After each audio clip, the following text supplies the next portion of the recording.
हमारे उत्तराखंड के अंदर पंच केदार हैं, केदारनाथ, तुंगनाथ, रुद्रनाथ, मध्य महेश्वर और कल्पेश्वर, जहां कहा जाता है भगवान शिव के 5 स्वरूप स्थापित हैं।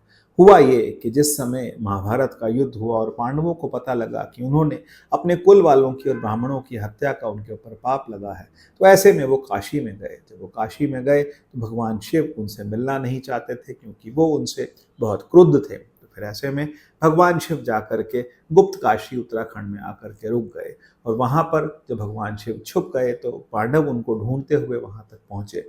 पांडवों को पता लगा कि भगवान शिव यहीं हैं, लेकिन भगवान शिव उनको मिल नहीं रहे थे। फिर ऐसे में भगवान शिव ने बैल का रूप लेकर के सभी पशुओं के बीच में मिल गए।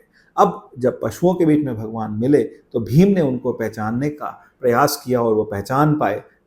यह भीम ने अपने आप को इतना विशालकाय कर दिया कि उनके पैरों के नीचे से सारे पशु जाने लगे, लेकिन एक जो बैल का स्वरूप था वो उनके नीचे से नहीं जा रहा था। इसका मतलब कि वो भगवान शिव का स्वरूप था। जब भीम उनके पीछे भागे तो भगवान शिव जमीन में समा गए, और जमीन में समाने के बाद उनके जो पीठ का भाग था वो केदारनाथ में आया, और बाकी के भाग जो हैं तुंगनाथ में भगवान शिव के हाथ थे, रुद्रनाथ में भगवान शिव के मुख थे, मध्य महेश्वर में भगवान शिव की नाभि और पेट था, और कल्पेश्वर में भगवान शिव की जटाएं होती हैं। ये भगवान शिव के स्वरूप हैं जो कि बैल का स्वरूप लेकर के जमीन में समा गए थे। ऐसा भी कहा जाता है कि पशुपतिनाथ में भगवान शिव का मुख है। और उसके बाद पांडवों ने भगवान शिव से क्षमा याचना की और भगवान प्रसन्न हुए। उन्होंने कहा कि इन 5 स्थानों पर मेरा मंदिर बनवाइए और यहाँ पर मेरी पूजा होगी। तो यही है भगवान शिव के पशुपतिनाथ होने का तात्पर्य।